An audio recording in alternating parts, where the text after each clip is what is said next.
Masya Study Stars, a tips power, jom level up!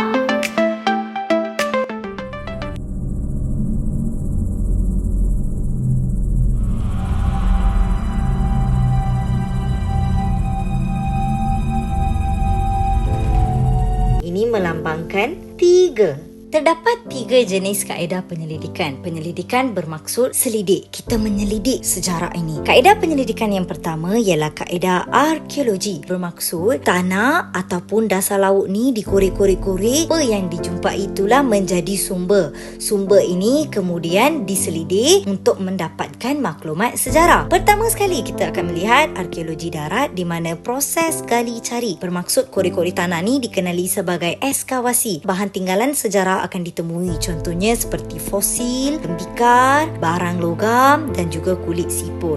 Ingat tak fosil tu apa? Fosil tu adalah tinggalan haiwan, tulang-tulang haiwan ataupun tumbuhan. Kalau melalui arkeologi maritim ialah arkeologi bawah air di mana dasar laut, sungai ataupun tasik ni dikorek-korek, dia akan dapatkan maklumat daripada tapak kapal karam ataupun struktur purba dan artifak di mana selepas dikaji akan ditemui apa yang berlaku pada ketika itu. Contohnya setiap barangan yang ditemui di dasar laut ataupun di bawah tanah ni ada usianya. Maka ia akan menceritakan apa yang berlaku pada tahun ataupun abad tersebut. Yang kedua ialah kaedah lisan. Lisan ni bermaksud bercakap.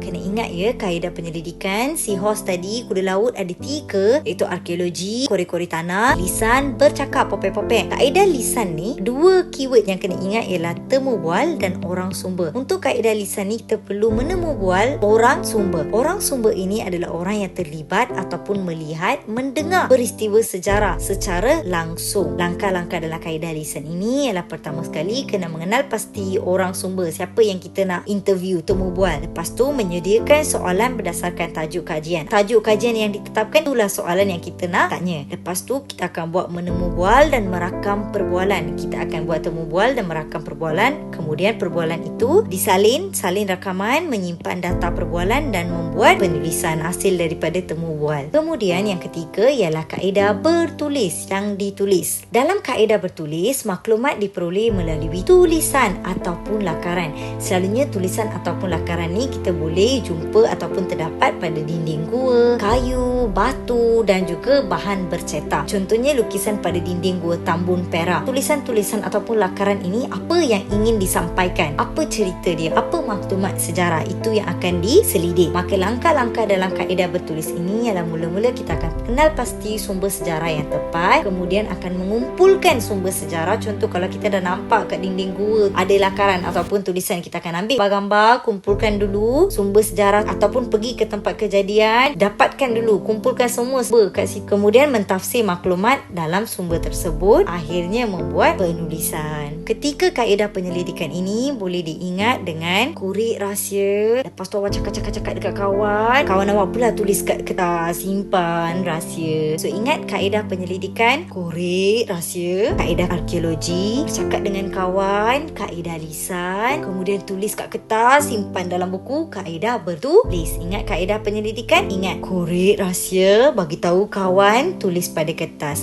Kaedah arkeologi, kaedah lisan, kaedah bertulis. Baiklah, untuk nota ringkas kaedah penyelidikan ada kaedah bertulis, kaedah lisan dan kaedah arkeologi. Kaedah arkeologi cari gali melalui ekskavasi, kaedah lisan bercakap dengan menemu bual orang sumber. Yang ketiga, kaedah bertulis melalui lakaran pada dinding, batu. Sentiasa ingat kaedah bertulis adalah apa yang dapat daripada lakaran ataupun ditulis. Satu lagi cara mudah untuk ingat kaedah penyelidikan ini ialah ALB, arkeologi, lisan, bertulis. Arkeologi gali barang purba, lisan tanya orang, bertulis baca tulisan. Pertama sekali, kaedah arkeologi gali dan kaji tinggalan purba seperti fosil, tembikar, logam melalui tapak arkeologi. Ingat arkeologi, ingat gali-gali barang lama. Yang kedua, kaedah lisan ni pula ingat temu bual ataupun wawancara dengan orang sumber. Langkahnya ialah tanya, ragam, tulis semula. Ingat, kalau lisan, tanya orang. Yang ketiga ketiga, kaedah bertulis. Kajian daripada tulisan dan lakaran. Bertulis ni kita boleh kaji pada batu bersurat, manuskrip, lukisan pada dinding gua. Langkahnya, cari dulu sumber. Kita akan kumpul, tafsir dan tulis laporan. Ingat, kalau bertulis, baca dan salin. Ini adalah teknik kedua untuk ingat kaedah penyelidikan.